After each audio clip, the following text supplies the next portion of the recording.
नमस्कार। हर हर महादेव, हर हर गंगे। सर्वविदित है कि हमारे यहाँ महाकुंभ का आयोजन हो रहा है।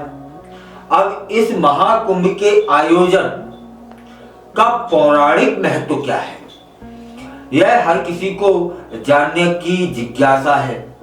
और मुझे लगता है कि तमाम भारतवासी इसे जानते ही होंगे। महाकुंभ का आयोजन हर 12 वर्ष में एक बार होता है और इसे भारतीय संस्कृति एवं धार्मिकता का सबसे बड़ा और पवित्र आयोजन माना जाता है। महाकुंभ का आयोजन प्रयागराज में हो रहा है, यह हम सभी जानते हैं, जो कि गंगा जी, यमुना जी और सरस्वती जी के संगम स्थल पर स्थित है। इस पवित्र स्थान का महत्व केवल धार्मिक दृष्टि से नहीं बल्कि पौराणिक कथाओं में भी देखने को, सुनने को, पढ़ने को मिलता है। कहते हैं कि गंगा नदी भगवान विष्णु के चरणों से निकली है, इसलिए इन्हें हरि चरणामृत भी कहा जाता है। कैसे भगवान विष्णु के पैर में लगी ठोकर से गंगा जी का अवतरण हुआ और यह महाकुंभ में डुबकी लगाने का एक पौराणिक इतिहास जो है वह क्या है, जान लेते हैं। कुंभ में स्नान करने का महत्व इसलिए भी है क्योंकि यही सदियों से माना जाता रहा है कि यहाँ स्नान करने से सभी पाप धुल जाते हैं और मोक्ष की प्राप्ति होती है। पाप कौन से? बहुत सारे तो जान वाले होते हैं, लेकिन बहुत सारे पाप कर्म ऐसे हो जाते हैं जो अनजाने में होते हैं। जैसे चलते चलते किसी चींटी का पैर के नीचे आ जाना और हमें मालूम ही नहीं है कि यह दुर्घटना हो गई है और हमारे द्वारा हुई है, क्योंकि हमें अवगत नहीं है, हमें जानकारी नहीं है। तो हमारे अंदर हमसे कोई पाप हुआ है ऐसे हमें जानकारी ही नहीं, तो ये अनजाने के पाप होते हैं। इनसे भी मुक्ति मिलती है और मोक्ष की प्राप्ति होती है। स्कंद पुराण में कहा गया है कि श्री हरि के चरणों में गंगा जी का स्थान है, इसलिए गंगा नदी को विष्णुपदी भी कहा जाता है। महाकुंभ के समय देश विदेश से श्रद्धालु यहाँ गंगा स्नान के लिए पहुंचते हैं, जो इस आयोजन की पवित्रता को और प्रमाणित कर देता है। महाकुंभ में स्नान करना सच मानिए मोक्ष प्राप्त करने जैसा है, ऐसा हमारे पुराणों में साफ साफ उल्लेखित है। यह एक ऐसा अवसर होता है जब लाखों लोग एकत्रित होकर अपनी आस्था को व्यक्त करते हैं। गंगा नदी का अवतरण एक अद्भुत कथा से जुड़ा हुआ है। जब भगवान विष्णु क्षीर सागर पर शयन कर रहे थे, तब उनके पैर से जल की बूंदें टपकी, जिससे देवी गंगा का जन्म हुआ। यह कथा हमें बताती है कि गंगा जी केवल एक नदी नहीं है बल्कि हमारी सांस्कृतिक आत्मा और चेतना का प्रतीक भी है। इसे प्रकृति की धरोहर माना गया है और इसे जीवित माना गया है। किसे?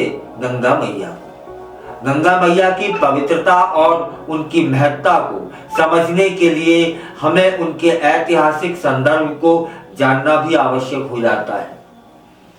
महाकुंभ के आयोजन को और भी विशेष बना देता है इसका पौराणिक इतिहास। जब भगवान विष्णु ने वामन अवतार लिया, तब उन्होंने राजा बलि से 3 पग भूमि मांगी थी। पहले पग में उन्होंने सारी पृथ्वी नाप डाली और दूसरे पग में सारा ब्रह्मांड। उसी समय उन्हें द्रोण पर्वत से ठोकर लगती है और उनके अंगूठे से रक्त बह निकलता है, जिसे ब्रह्मदेव ने अपने कमंडल में भर लिया और यही गंगा जल कहलाया। यह कथा भी दर्शाती है कि भगवान विष्णु के कार्यों ने गंगा जी को धरती पर लाने में महत्वपूर्ण भूमिका निभाई थी और वे चाहते थे कि गंगा जी पृथ्वी पर आए। एक अन्य मान्यता और भी है कि जब भगवान विष्णु ने ब्रह्मलोक पहुंचकर अपने पैर धुलवाए, तब उस चरणामृत को हिमालय पर्वत ने अपनी अंजलि में ग्रहण किया। इस तरह देवी गंगा को विष्णुपदी कहा गया है। इसके बाद जब राजा भगीरथ ने अपने पूर्वजों के मोक्ष के लिए गंगा जी को धरती पर लाने की कोशिश की, तब यह नदी धरती पर आई, मतलब तब यह गंगा मैया धरती पर आई। गंगा जी की पवित्रता केवल उनके जल में नहीं है, बल्कि सांस्कृतिक महत्व भी है। इसे पुण्य सलिला कहा जाता है और इनके संगम से ही प्रयागराज की दिव्यता बनी हुई है। वहां स्नान करने वाले श्रद्धालुओं का मानना है कि वे अमृत को प्राप्त करते हैं। यह वही स्थान है जहां स्नान करने वाले मनुष्य मोक्ष मार्ग के अधिकारी हो जाते हैं। महाकुंभ का आयोजन केवल धार्मिक दृष्टि से महत्वपूर्ण नहीं है, बल्कि इन अन्य दृष्टियों से भी वह महत्वपूर्ण हो जाता है। भारतीय संस्कृति की विविधता और एकता का प्रतीक भी है। यहाँ नागा साधु, अघोरी साधु और अन्य संतों की उपस्थिति हिंदू धर्म की गूढ़ता को दर्शाती है। इस समय दान, पुण्य, भजन, कीर्तन और मंदिर दर्शन जैसे धार्मिक कार्य किए जाते हैं। यह सभी गतिविधियां श्रद्धालुओं को एकत्रित करती हैं और उन्हें एकजुट भी करती हैं। महाकुंभ में स्नान करने का एक उद्देश्य यह भी होता है कि हम अपने जीवन को गंगा की तरह शुद्ध, सरल और पवित्र बनाएं।